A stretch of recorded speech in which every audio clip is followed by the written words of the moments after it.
Dječje sobe često su male kvadrature. Uređenje jedne takve, namijenjene novopečenoj školarki, sada je pred nama.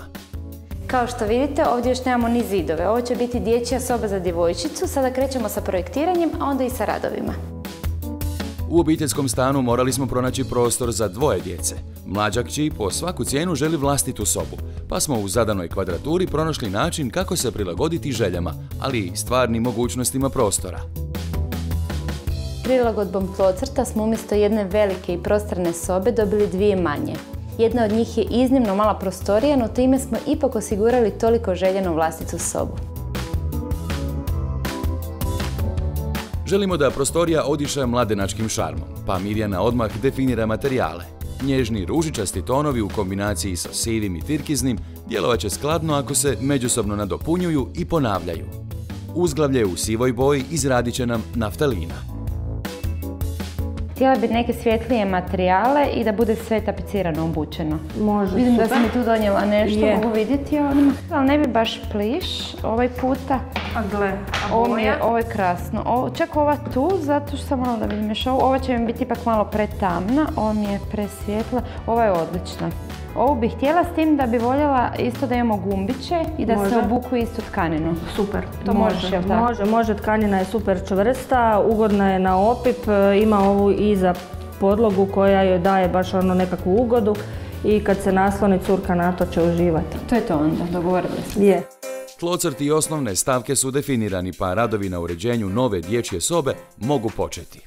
Kako bismo sve izveli što praktičnije i ugodnije, koristit ćemo sustav suhe gradnje i prostor za standardno otvaranje vrata zamijenit ćemo Knaufovim Pocket Kit kliznim vratima.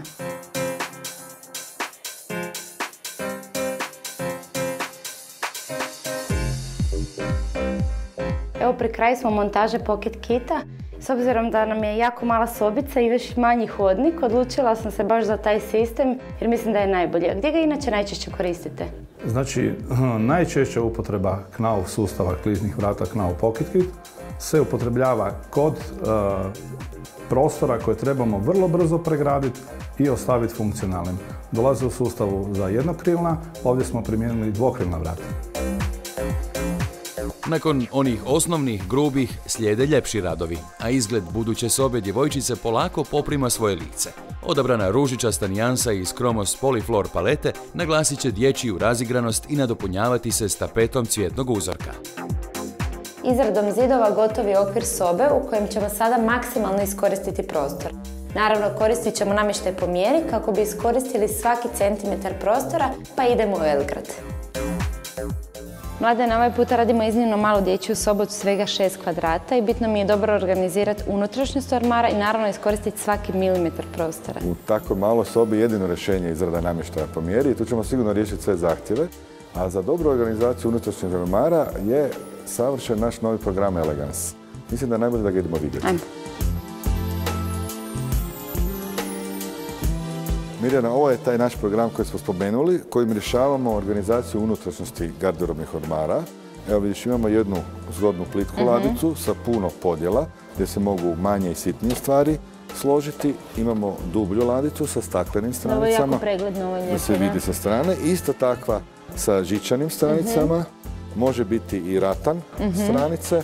Ovako imamo jednu isto vrlo zgodnu za vješanje, hlače, haljine, bilo šta. I sa još malim kutijicama gdje se mogu neke sitne stvari gore. I ovo je za cipele, tako? Ovo je za cipele, tako je. Isto možemo lijepo u 2 reda složiti. Sve mogu biti različitih širina i dimenzija, prilagoditi se znači ormaru. I mislim da s tim programom u potpunosti možemo riješiti da sve u ormaru bude lijepo, organizirano, uredno složeno. Tako ćemo i napraviti, da ćeš mi još katalog pa ću ti javiti što smo izabrali. Može. Montaža namještaja zadnji je korak prema završnom izgledu prostorije. Iako je vrlo mala, bit će skladna i dobro iskorištena zahvaljujući garderobnim ormarima koji kriju pametno osmišljene mehanizme za organizaciju.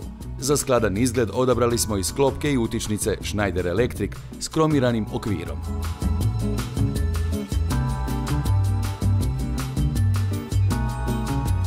Da bi soba zablistala punim sjajem, nedostaje tek nekoliko detalja.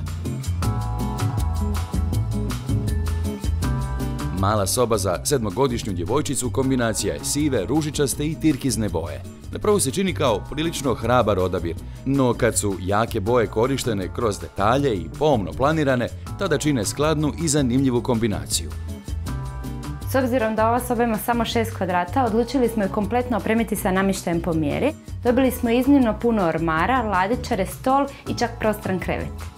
Iako prostorija donedavno nije imala čak ni zidove, sada je pravo malo dječje carstvo.